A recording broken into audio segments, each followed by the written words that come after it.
Iraani sõjavägi on kokkuvarisemise äärel ja kasutab ellujäämiseks äärmuslikke meetmeid.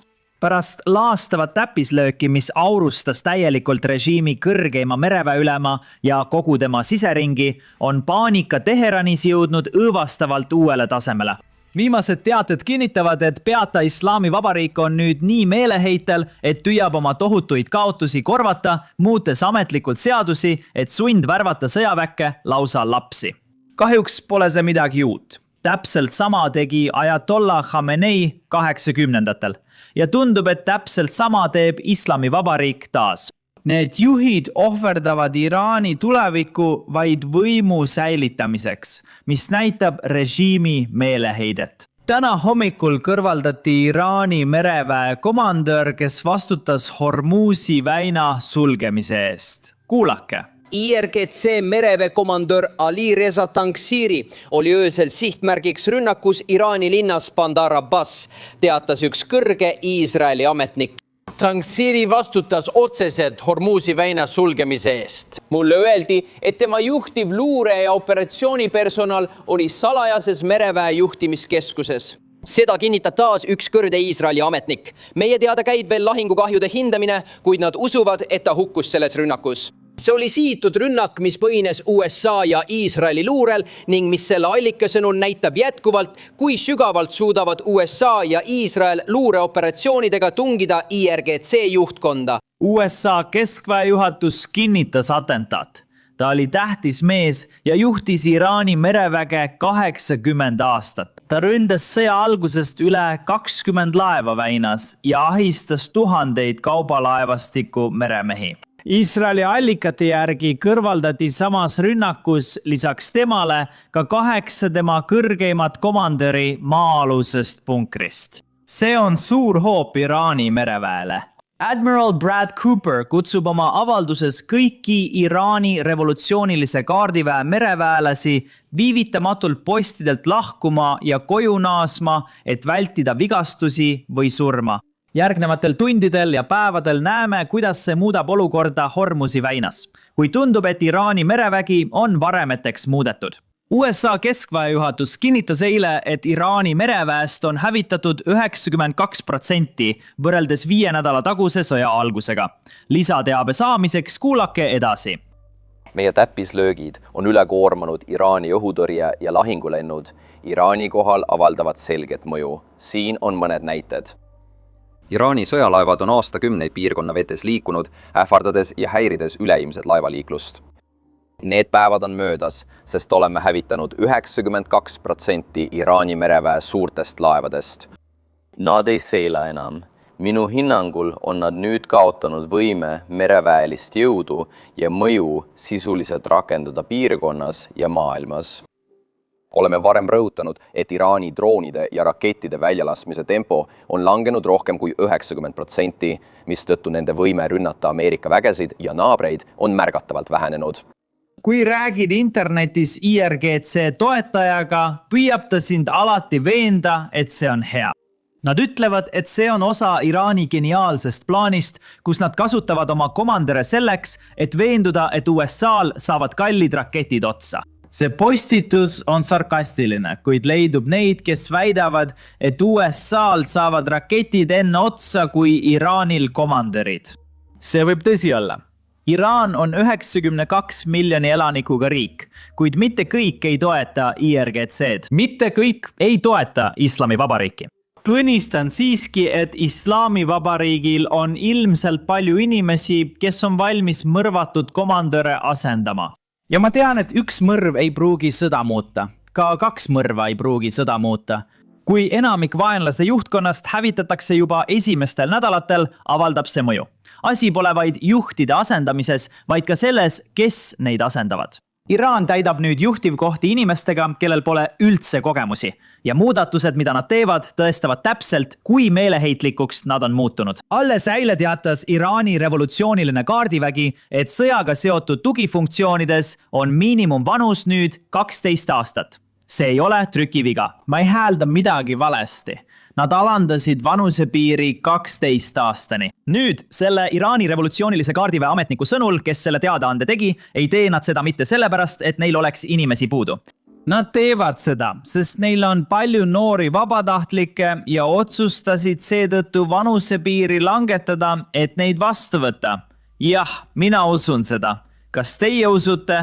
Kirjutage kommentaarides.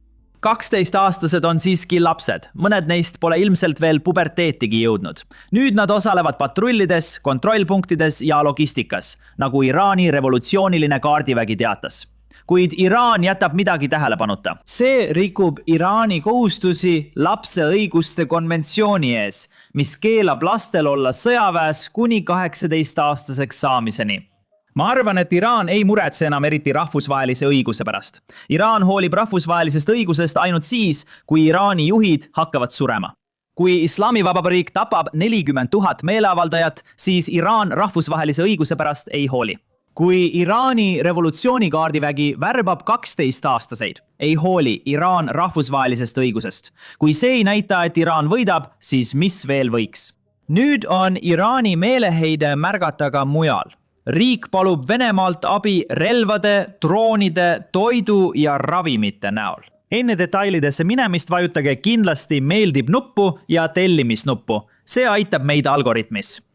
Vaatame nüüd raportit. Financial Timesi andmetel on Iraani ja Venemaa ametnikud rääkinud alates selle sõja algusest ning tarned algasid märtsi alguses ja pidid kuu lõpuks lõppema. Nende tarnete hulka kuulub Venemaa poolt Iraanile toidu, ravimite ja mis kõige tähtsam, relvade saatmine. See ei tohiks nüüd üllatav olla. Iraan andis Venemaale 1000 Shahed-droone ja rakette Ukraina sõja alguses. Iraan saatis eksperdid Venemaale, et ehitada tehased Iraani Shahed-droonide tootmiseks. Venemaal nimetatakse neid droone Chirani droonideks, seega kutsutakse neid Yaran droonideks. Venemaa on 4 Ukraina sõja-aasta jooksul täiustanud mõningaid droone paremate mootorite, parema segamiskindluse ja tehisintellekti võimetega. Need tehisintellekti võimed võimaldavad droonil jätkata liikumist siis, kui juhtimissüsteemi ühendus segamise tõttu katkeb. See kasutab maastiku äratundmist, et iseseisvalt navigeerida ja sihtmärke leida. Kahjuks näeme nüüd rusude põhjal, mis tulevad teiselt poolt lahte, et Vene droone kasutatakse juba laheriikide vastu. Vaadake klippi ekraanil. Veebruari lõpus ehk kohe sõja alguses tulistas Araabia Ühendemiraatide õhutõrje Dubai kohal alla drooni, mis sarnaneb Vene Geran teisne droonile. Iisrael mõistis kiiresti Venemaa plaani ja hävitas Iraani-Vene varustusliini vaid 2 päeva tagasi, mis oli Venemaale kahjuks. Iisraeli rünnak Kaspia mere ääres asuvale mereväe positsioonile sihtis Venemaa toetust Iraanile. Nad hävitasid mereväe sadamad, juhtimiskeskused ja laevad, mida kasutati kaupade veoks. See oli Iisraeli esimene rünnak Kaspia merel, maailma suurimal siseveekogul. Vaata nüüd seda kaarti, sest ma polnud sellele varem mõelnud. Kaspia meri ühendab Venemaa ja Iraani sadamaid otse. Ja ma olen kindel, et see teeb relvadega kauplemise uskumatult lihtsaks. Venemaal ei ole vaja läbida ühtegi teist territooriumi ega riiki. Nad saavad lihtsalt laadida selle laevale ja see läheb otse Iraani või vastupidi. Aga kahjuks on nüüd Iisrael selle segi paisanud. Tegelikult kinnitas seda ka Venemaa ise. Vene välisminister ütles, et Iisraeli rünnak Kaspia merel mõjutas Venemaa majandushuvi, kuid Putin ei plaani reageerida. Nüüd võite ise mõelda, miks Putin ei reageeri. Mina arvan, et see on sellepärast, et ta on Ukrainas nii kinni, et ei saa rohkem tülisid alustada. Aga Putini sõnul pole see tegelik põhjus. Putin ütles hiljuti, et Iisrael on sisuliselt Vene riik. 2 miljonit Iisraeli 10 miljonist elanikust räägivad vene keelt ja on pärit Nõukogude Liidust või Venemaalt. Venemaa peab seda suhtlemisel Iisraeliga alati meeles pidama. Kuulake. Tahaksin juhtida teie tähelepanu sellele, et Iisraelis elab peaaegu 2 miljonit inimest endisest Nõukogude Liidust ja Venemaa Föderatsioonist.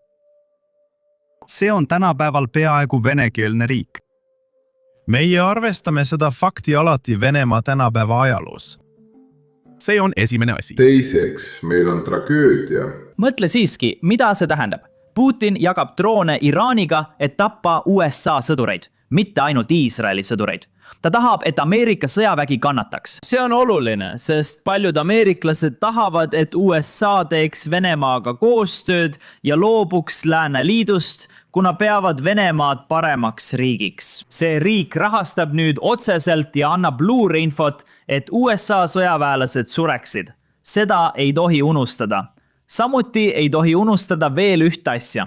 Kui USA oleks eelmisel aastal andnud Ukrainale Tomahawk rakette, saanuks Ukraina rünnata Vene tehaseid, kus droone toodetakse. Venemaa saadab Iraanile droone. Kui Putinil poleks droonitehaseid, ei saaks ta meid Iraanile tarnida. Tänage Steve Witkovit, et ta veenis Trumpi mitte andma Tomahawke Ukrainale. See mõjub praegu Iraani vastu võitlevatele USA sõduritele tõesti hästi. Keskendume rahu läbirääkimistele. Trump ütles nõunikele, et tahab Iraani sõja kiiresti lõpetada ja enne laienemist sellest väljuda. 2 päeva tagasi kinnitas Trump, et Iraan tegi USA-le kingituse, näitamaks tõsist suhtumist läbirääkimistesse. Kuulake. Tegelikult andsid nad meile kingituse ja president saabus täna. See oli suur ja väga väärtuslik kingitus. Ma ei ütle, mis see kingitus oli, kuid see oli väga märkimisväärne. Auhind. Nad andsid selle meile ja ütlesid kavatsevad anda, mis kinnitas mulle, et suhtleme õigete inimestega. Kas see on tuumaga seotud? Ei, see polnud tuumaga seotud. See oli seotud nafta ja gaasiga. See oli nende poolt kena tegu ja kinnitas, et tegeleme õigete inimestega. Nagu eile arvasime, polnud kingitus naftatanker, vaid Iraan lubas mõned tankerid läbi Hormuzi väina. Seda on nüüd kinnitanud Araabia diplomaadid ja USA ametnikud. Kingitus oli lihtsalt sõnum. USA partneril on piisavalt võimu väina avamiseks ja nad tahtsid, et Ameerika Ühendriigid sellest aru saavad. See on oluline, sest enamik Iraani juhtkonnast on viimastel päevadel kadunud. USA pidi välja selgitama, kellel on Iraanis tegelik võim, et temaga otse läbi rääkida. Sest kui sa pead läbirääkimisi kellegagi, kellel pole tegelikku võimu, siis tähendab see, et isegi kui USA lepib millegagi kokku, pole sellel inimesel piisavalt võimu, et veenda ülejäänud Iraani juhtkonda seda kokkulepet vastu võtma. Ja seepärast oligi oluline välja selgitada, kelle käes on tegelik võim. Väina avamine oligi selle võimu tõestuseks ja just siis algasidki läbirääkimised. Iga Iraani ametnik eitab endiselt avalikult nende läbirääkimiste toimumist. Wall Street Journali andmetel on Iraan läbirääkimistel eraviisiliselt paindlikum ja kuulab rohkem, mis annab Araabia vahendajatele lootust. Edu võimalus on endiselt väike, kuna mõlemad pooled tahavad endiselt sama, mida enne sõda. Tegelikult nõuab Iraan nüüd juriidilist kontrolli Hormuzi väina üle, mida nad varem ei nõudnud. Selline on siis olukord. Mõlemad pooled nõuavad endiselt maksimumi, kuid läbirääkimised jätkuvad, mis on positiivne, kuid ei tähenda peatset rahu.